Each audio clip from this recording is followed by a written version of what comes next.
Hello student, today we will discuss the asexual reproduction of class 10. The topic is asexual reproduction.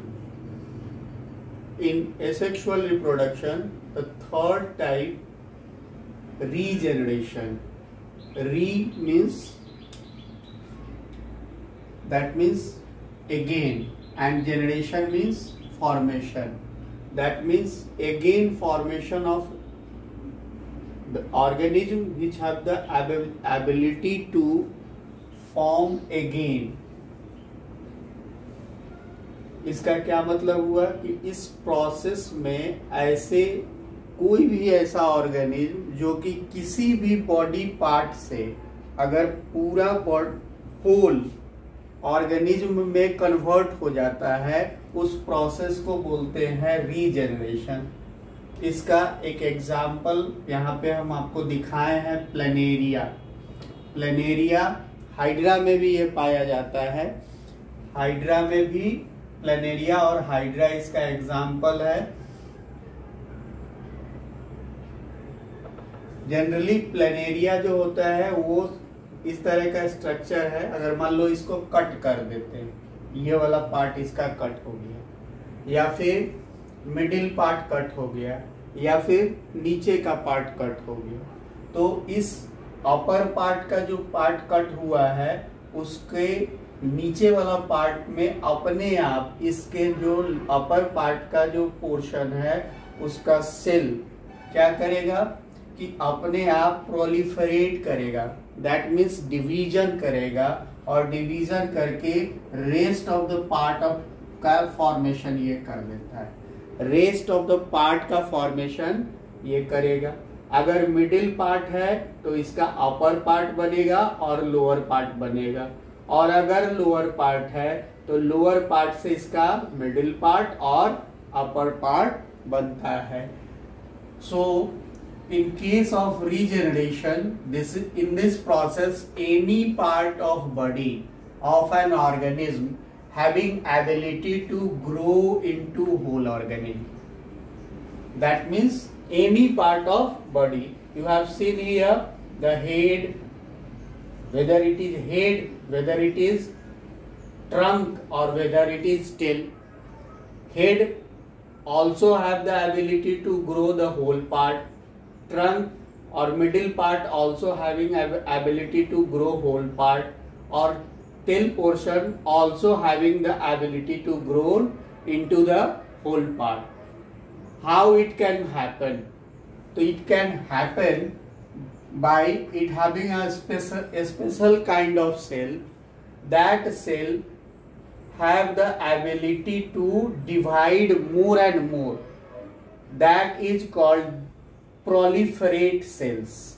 The cells which have the ability to divide too much more is called proliferate cells, and that proliferate cells divide more and more and make large number of cells. From this, that means from these cells the different cell undergo change to become various cells types. Let us suppose that this one is head, and here the division is too much large. So cell having differentiated, cell having converted into the trunk type as well as in tail type. That is the peculiar characteristics of that type of cell. ये इसका खासियत होता है कि जो चीज जिसमें नहीं है वो सेल डिवाइड होगा, और डिवाइड होकर के उसी सेल के द्वारा उस ऑर्गन का फॉर्मेशन करेगा। That means various cells types converted into the tissue, and tissue converted into the organs. So in that case regeneration, you have seen that the cells, different cells undergo change to become various cells. Different cell जो होगा वो various cells में convert हो जाएगा। Head का cell trunk के cell में convert हो सकता है, ट्रंक का सेल हेड के सेल में कन्वर्ट हो सकता है। ये इसका क्या है, स्पेशल पिक्यूलियर कैरेक्टरिस्टिक्स है। टेल का सेल ट्रंक के सेल में कन्वर्ट हो सकता है, ट्रंक का सेल हेड के सेल में कन्वर्ट हो सकता है, या हेड का सेल ट्रंक के सेल में कन्वर्ट हो सकता है, ट्रंक का सेल टेल के सेल में कन्वर्ट हो सकता है। दैट मीन्स कि जहां जिसकी जरूरत है, जो रिक्वायरमेंट इसमें है, उस रिक्वायरमेंट के अकॉर्डिंगली सेल का जो टिश्यू में कन्वर्जन है, टिश्यू का ऑर्गेनिज्म में कन्वर्जन है, वो होता है। और इस तरह से इस तरह के जो एसेक्सुअल रिप्रोडक्शन होंगे उसको हम लोग बोलते हैं रीजेनरेशन। एक चीज ध्यान दीजिएगा कि रीजेनरेशन को हम रिप्रोडक्शन के तौर पर नहीं ले सकते। However regeneration is not the same as reproduction, because most organism would not normally develop on being cut up to because reproduce। बहुत सारे ऐसा ऑर्गेनिज्म है, ऐसे ऑर्गेनिज्म है जो कि उनका कोई पार्ट अगर कट हो जाए तो उससे वो रिप्रोड्यूस नहीं, उसका वो पार्ट से कटेड पार्ट से दूसरा ऑर्गेनिज्म नहीं बनता है। यू सी हाउस लिजार्ड, आप घर में छिपकली को देखते होइएगा, उसका पूंछ कट जाता है, ऐसा नहीं है कि उस कटे हुए पूंछ से छिपकली बन जाता है।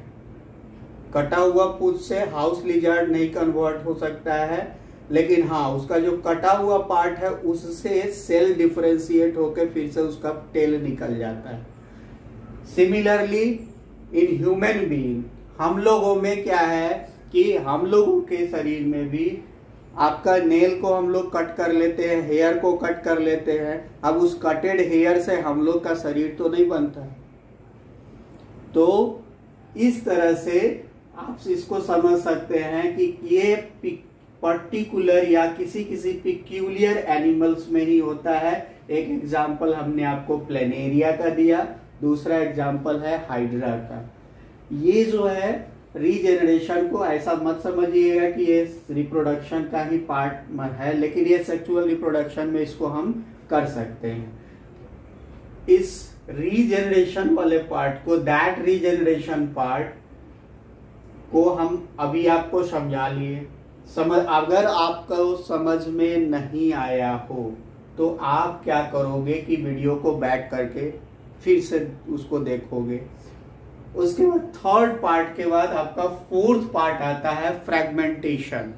फ्रेगमेंटेशन में क्या है कि कोई भी मैच्योर सेल हो, ऑर्गेनिज्म है, वो मैच्योर ऑर्गेनिज्म, इसका एग्जांपल होता है आपका एल्गी का spirogyra.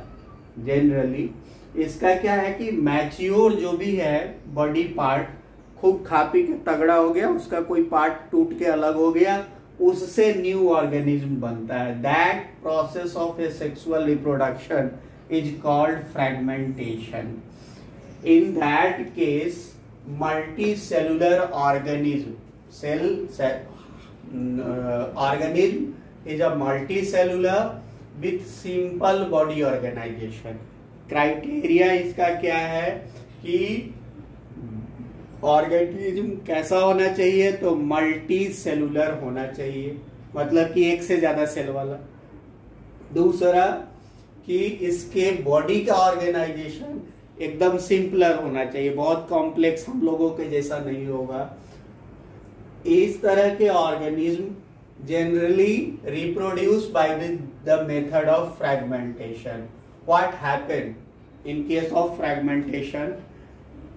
After maturation, that means after full growing stage, one part of its body one part breaks into the fragment, and that fragment grown into the whole organism। वह एक part इसका टूट जाएगा fragment, और उसको जो है वो क्या हो जाएगा कि पूरे ऑर्गेनिज्म में इसको बदलने की कैपेबिलिटी होती है। इसलिए इस फ्रैगमेंट से अगर कोई ऑर्गेनिज्म बन रहा है that is called fragmentation and it is also a part of asexual reproduction. Fragment से फुल एनिमल का प्रोडक्शन हो तो वैसे को हम लोग क्या बोलेंगे, फ्रैगमेंटेशन। और किस पार्ट में आएगा, एसेक्सुअल रिप्रोडक्शन में। स्पाइरोगाइरा के बारे में थोड़ा सा बता देते हैं आपको कि स्पाइरोगाइरा एल्गी का एग्जाम्पल है और इसको स्पाइरोगाइरा कहते क्यों। एक्चुअल में स्पाइरोगाइरा में स्पाइरल सेप्ट क्लोरोप्लास्ट होता है, रिबन के जैसा क्लोरोप्लास्ट होता है स्पाइरल सेप्ट क्लोरोप्लास्ट। ये अपना food, it prepare their own food और इसके हर एक पार्ट में एक एक न्यूक्लियस होता है और इसका जो स्टोर्ड फूड होता है उसको पेरिनोइड्स कहते हैं। Stored food in Spirogyra is called perinoids, but that one will you study in higher classes। ये सब चीज आपको हायर क्लास में पढ़ना है, इसलिए इसको यहाँ छोड़ते हैं। सीधे आप आइए फ्रैगमेंटेशन का एग्जाम्पल स्पाइरोगाइरा। स्पाइरोगाइरा क्या है, तो एक तरह का एल्गी है। फ्रैगमेंटेशन में क्या होगा कि मैच्योर स्पाइरोगाइरा से एक कोई फ्रैगमेंट निकला और that fragment will develop into the whole organism. Similarly once again I repeat, in case of regeneration one part cutted from anywhere that will produce the whole organism। देखो दोनों में difference है। इसमें है कि कहीं से कोई पार्ट कटेगा होल ऑर्गेनिज्म बनेगा, इसमें है कि ये मैच्योर होने के बाद इसका एक पार्ट, एक फ्रैगमेंट से होल ऑर्गेनिज्म में डेवलपमेंट हो सकता है। इसमें एक चीज का ध्यान रखिएगा, कभी कभी क्वेश्चन पूछ देता है 10th लेवल के एग्जामिनेशन में कि fragmentation, in case of fragmentation the nucleus अगर इससे निकाल दिया जाए तो फ्रैगमेंटेशन नहीं होगा, लेकिन रीजेनरेशन में कोई न्यूक्लियस का कोई बात नहीं है। न्यूक्लियर पार्ट रहे ना रहे, कोई भी पार्ट कहीं से भी होगा उसमें आपका ये डेवलप करेगा। न्यूक्लियर पार्ट रहेगा तब कोई ऑर्गेनिज्म डेवलप होता है, that is fragmentation. Nuclear part अगर कहीं किसी भी में विदाउट न्यूक्लियस का इसमें अगर बोलोगे कि फ्रैगमेंटेशन से नया ऑर्गेनिज्म डेवलप हो जाएगा, नहीं, इसमें न्यूक्लियस का रहना जरूरी है, लेकिन रीजेनरेशन में न्यूक्लियस रहे ना रहे तब भी वो अपना डेवलप करेगा। That is the difference.